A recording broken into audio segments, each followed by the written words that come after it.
Vamos começar com a Série C. A gente já vai aqui na tela acompanhar a classificação depois dos jogos do final de semana, né? Tem um jogo para rolar hoje, tem o São Bernardo, líder com 12 pontos, mas tem um jogo para fazer ainda hoje e tem uma vitória a mais que o Botafogo da Paraíba, segundo colocado, também com 12 pontos. Fechando o G8, Amazonas, Ipiranga, Náutico, Confiança, Manaus e o CSA.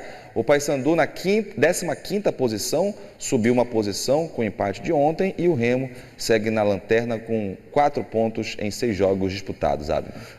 O empate do Remo fora de casa acabou impedindo que ele saísse dessa lanterna, né? Continuaria possivelmente na zona, mas não ficaria com a lanterna na mão. Mas para alguns azulinos, o empate fora de casa já faz parte da recuperação. Até porque, se formos muito generosos, né, o Remo está a 2 jogos sem perder na Série C do Campeonato Brasileiro. Já a gente fala do Remo, vamos com o Paysandu, que jogou ontem, recebeu o São José na Curuzu. O Papão até começou na frente, mas cedeu o empate e a Fiel, claro, não ficou satisfeita.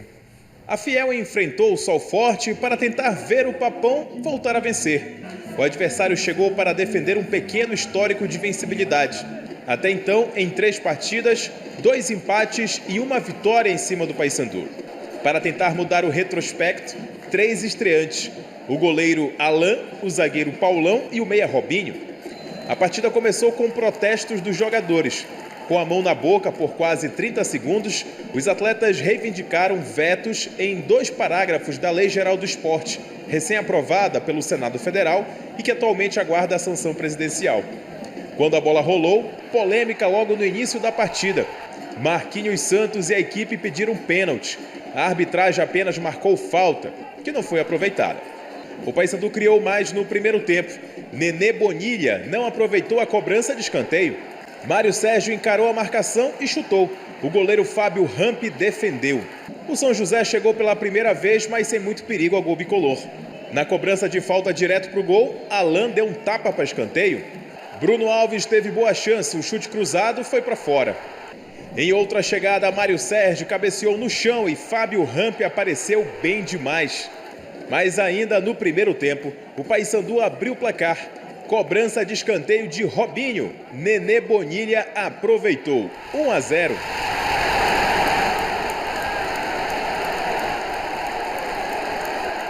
João Vieira deu uma entrada dura no adversário. Depois do bate-boca, a arbitragem mostrou apenas amarelo. Na volta do intervalo, o Zequinha conseguiu o espaço que precisava. Tailon recebeu bom passe, deixou o Paulão para trás e tocou na saída de Alain. Gol de empate.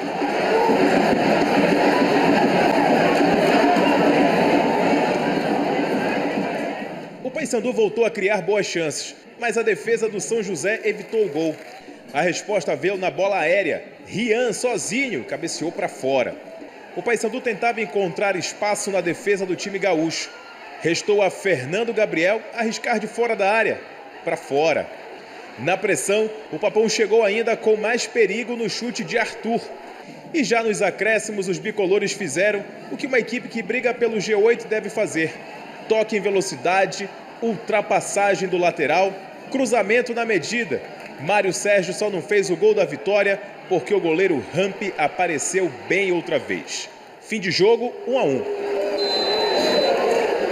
Esse foi o primeiro empate do Paysandu na Série C 2023, que além de manter a invencibilidade do adversário, impediu o Papão de entrar no G8 e ainda tirou a paciência do torcedor.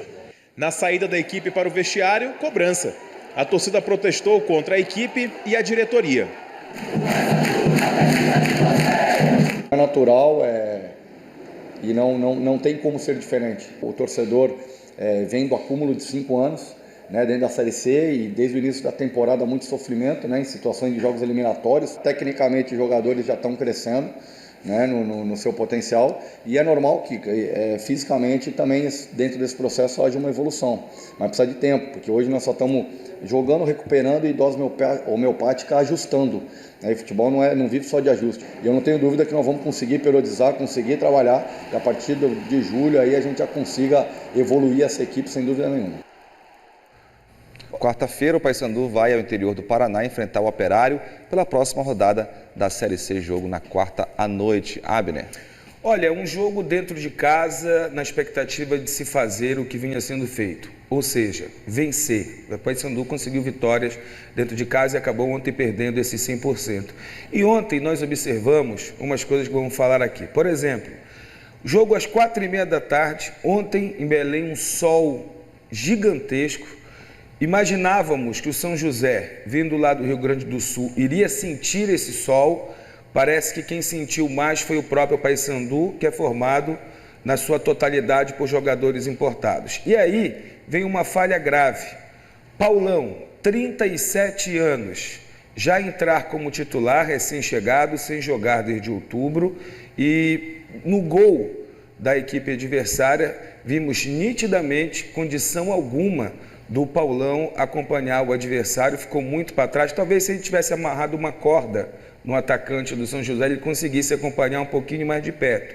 E o Paysandu acabou tomando esse gol. O Paysandu no primeiro tempo, agora é o seguinte, não ganhou é verdade, mas mostrou muita disposição. Tá aí, ó, mas disposição sem organização, aí, meu amigo, fica muito distante de você conseguir, principalmente uma vitória convincente. O Paysandu perdeu boas chances no primeiro tempo, poderia inclusive ter liquidado o jogo ali, depois deu campo ao adversário, permitiu que o São José jogasse. Só no primeiro tempo o São José finalizou 6 vezes. É muita coisa para um time jogando fora de casa e eu precisando vencer dentro de casa, aí eu já falo pelo Paysandu. No segundo tempo, depois que tomou o gol, o Paysandu foi todo para frente, mas mais uma vez desorganizado e acabou não fazendo esse gol que seria o gol da vitória, dando ao Paysandu aí 3 jogos em casa e 3 vitórias.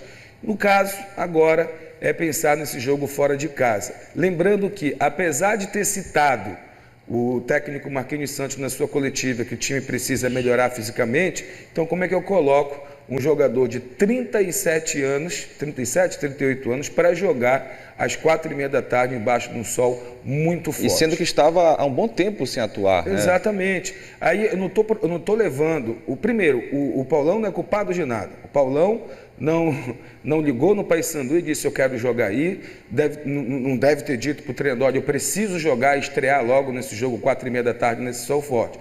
Foi um jogador que foi lançado, entrou inclusive como capitão da equipe, para deixar muito claro, titular e capitão da equipe, mas ontem, quando precisou da velocidade, da força do Paulão, infelizmente o Paysandu acabou tomando gol. Estou falando desse lance porque foi um lance capital, foi um lance onde saiu o gol de empate do São José. E, mais uma vez, a gente tem imagens para mostrar ao torcedor, ao telespectador que está nos acompanhando, uma imagem muito chata e preocupante, que foi a revolta, né, dos torcedores por esse empate aí. E aí a gente vê uma imagem que eu já venho avisando desde quando o Paysandu inaugurou essas cabines de imprensa e colocando-as praticamente dentro da torcida, né?